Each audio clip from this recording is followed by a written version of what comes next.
Hey there, friends. We are here at the AMC in Century City for the latest film adaptation of The Crow. First a comic, now a film. We're going to check out this dark, gritty, rated R feature. But first, let's head upstairs because there's some face paint, there's a step and repeat, and a whole film to watch. After, we'll head back into the studio to give our first impressions and out-of-theater reaction.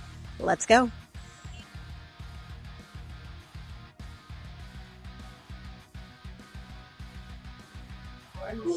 I knew what I was going to expect, but it's like so contrast to what I knew. Alrighty, friends, we just got out of the screening. Honestly, I feel like this movie is what happens when What Dreams May Come, Meet Joe Black, The Fountain, and The Lost Boys all merged together and were directed by Michael Bay. There were so many slow-mos, but let's get back into the studio so we can do an actual deep dive on this. But first impressions from this film, it's long. It's a very long film and you feel it, but it also doesn't matter because you're on the ride and it's engaging throughout.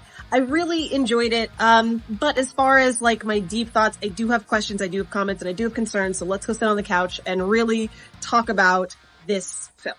Alrighty, friends, we are back home and honestly, can you guys give me a second? I cannot do this review looking like this. I feel like I need a minute. Hold on a second.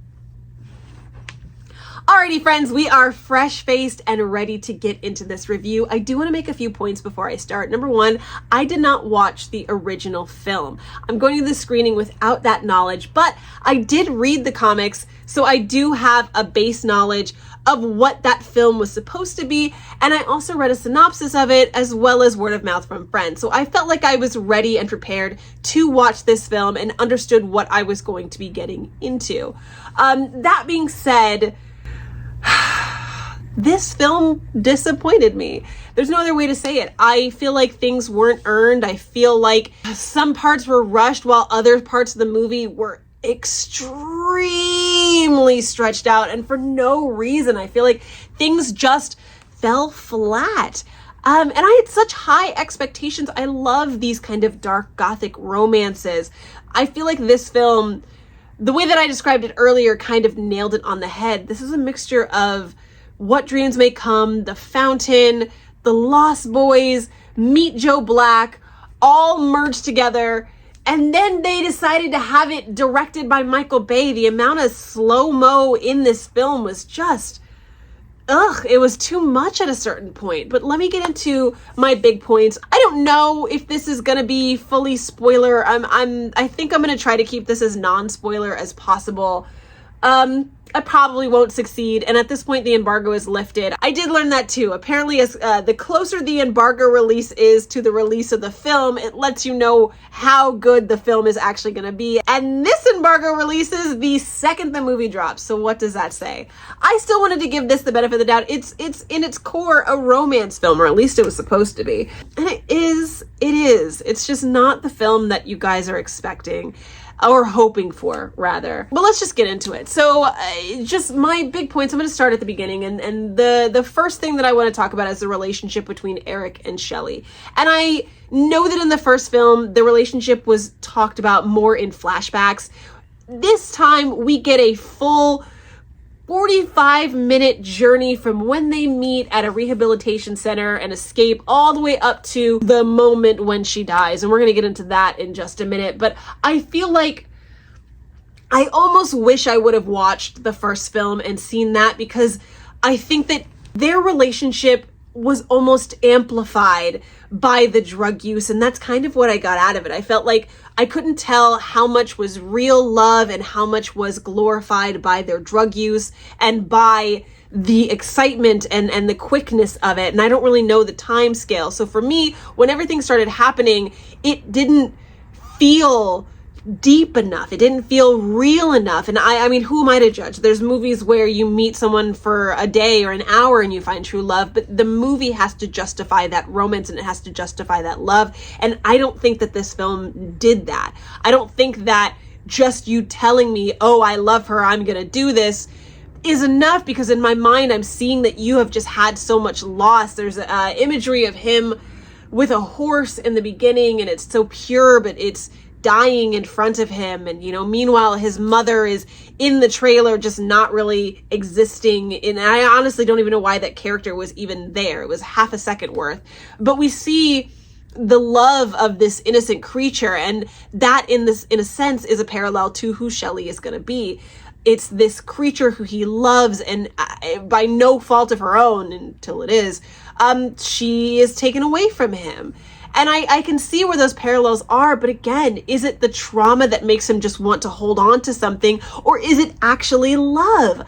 And those were the things that I think that in this 45-minute journey, I don't know, it didn't feel like true, undeniable and unquenchable love. It just felt heightened by drug and circumstance. And so for me, that didn't feel worthy of The Crow. It just felt like, I'm telling you that this is it, and it's it. And even further down the line, when he finally got his powers, and now the I don't know, I'm going to call him the architect or whoever was in the in-between, the guy who was his spirit guide, he doubted her once. He watched a video of something that she did in the past, and the video was the big thing. It's like, oh, Shelley has this video on her phone, and this is why we're going to kill her, because something was recorded. Her friend sent it to her, and now it's on her phone. And Eric watches it and has a second of doubt. And this is after he has the crow powers for the first time, but he has a second of doubt. And when he goes back to the middle ground, the in-between, the archetype or his spirit guide is like, oh, your powers are gone. No more healing for you. And he's like, why? And even that didn't make sense to me. You're allowed to doubt your partner, but still have love for them. I didn't understand that moment. And it escalated so fast. It was, you had this second of doubt, and now I've taken away all your powers. Ha ha ha, which forces Eric to be like, okay, also, it's heavy spoilers. I'm so sorry, guys. But now, because you have lost that, that you had doubt for her, now I'm going to take away all your powers. And now, Eric, the only way that you can get those powers back is if you give up your soul. But I'm like, why? You met this girl 2 days ago. I don't know the timeline, but it doesn't feel like they've been together for very long. And so is it worth it? I kept having to ask myself as an audience member, is she worth it? And if I'm having those doubts, you did not do your job in being in love enough. And I didn't feel like it was worth it. There were moments even later on. He has this is Eric's friend. He has a tattoo artist friend. This is supposed to be another person who he adores and he likes. And, this is the only person that he has left after Shelley is taken from him. And there's a moment where, he comes in and he's telling this friend, this tattoo artist friend, everything that happened and how Shelley did something bad, and now he's having doubts. And, in walks all the bad guys who end up, they shoot his friend is dead. And right before it happens, Eric looks at his friend, and there's a moment, in my opinion, where he's like, I'm sorry, I know you're about to die, and I'm so sorry I brought all this to you.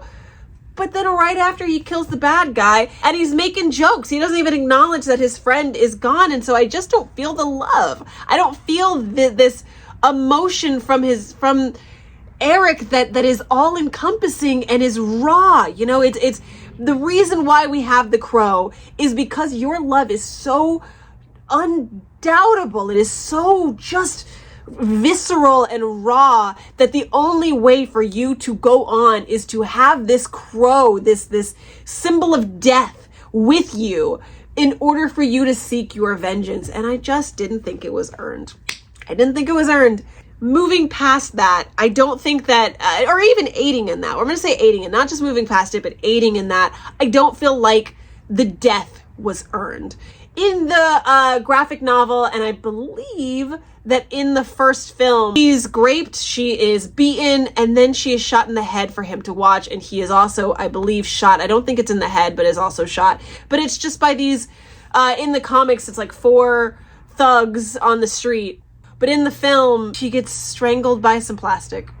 She gets suffocated. They put a bag over her head, put a bag over his head. And because she was first, she passes away beforehand. And that's it. The gangster even gives her a sweet little kiss on the cheek. Just a sweet little kiss on the cheek when she passes away. And then he also goes to the, I was about to say the sunken place, the in-between. And that's it. That is it. That is the rage-inducing death of Shelley that sets him on this journey. And it wasn't enough for me. You know, in that, I'm just like, oops-a-daisy, like we've both died. And for that moment, that is enough for him to get this huge power. I didn't buy it. I needed more. I needed her to be eviscerated in front of him. I needed her to have her fingernails pulled out in front of him. I needed her literally to, I mean, I'm not asking for the fruit. I'm not asking for the grapes, but I need something terrible. You know, I just think that it was too quick. I don't think that it was earned. I don't think his powers were earned. And that's kind of what I'm getting at. I just felt, and it's too long. It was too long of this 45-minute half love story. And I say half love because I didn't feel like they had reached the potential that they should have reached. So it's this long, convoluted love story that I was hoping would have hit a pinnacle or a peak, only for her to die because she's suffocated by plastic. It just, like, what are you doing? This was such a great story, and this could have been such a great Gothic romance, and they just didn't hit it. And finally, my last point that I'm going to make, because honestly, this video is just me ranting at this point. The villain was wasted. Apparently, in the first film, there was no demonic powers. They gave him demonic powers in this one. He could whisper in their ear, you know, it's the Umbrella Academy. Or I heard a rumor. But for him, he just whispers in their ear, and I guess it causes them to do whatever he wants. And generally, and more often than not, he just either causes them to hurt someone else, i.e. kill them, or kill themselves. And that was it. But when it came down to it, the big battle between the crow and the bad guy ended with a punch to the face and having him fall there, fighting in the in-between. He punches him in the face, and it's not even the crow that has the final say. In my honesty, the fight was maybe a minute and a half. There's this beautiful, amazing fight scene in the opera house where we're like raw. I mean, there's samurai swords in the jaw. Like, it's so fucking cool. It was so cool. As a stunt person, it was so cool. The choreography was amazing. But then when we get to the big bad fight, you just push him in water and wraiths take him down. You don't even get that final, like, moment. God, the potential for this was so good. And I feel like somewhere along the lines, they just got scared or tired or just over it and did not give us the film that we wanted. And I think that's really disappointing. I think that they could have done a better job of just going there. And I know with films like this, they might have just wanted to appeal to a wider audience.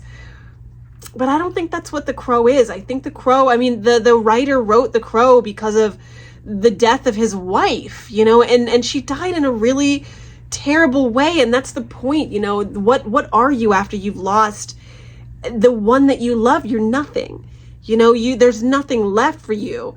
And I think that if they had hit those emotional notes in this film, it would have been something great. But they didn't do that.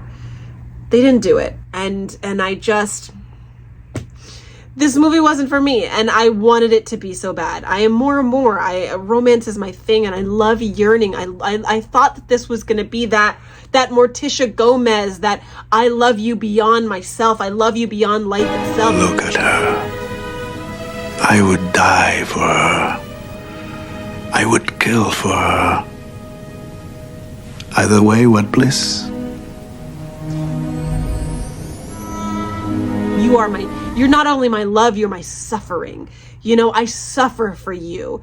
That kind of love is God, it's everything. And I thought that that's what we were going to get, but we didn't.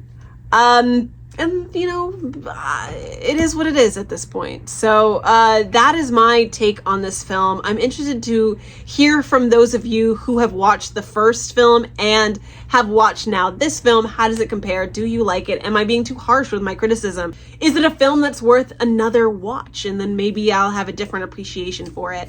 Let me know what your take is. And if you have other Gothic romances that you really enjoy, let me know in the comments below as well. Beyond that, guys, I will talk to you guys next time. Make sure you like, subscribe, follow, do all of the things. And I will see you for the next one. This is a big month of movies, so you're going to be seeing my face a lot. Hasta pasta, friends.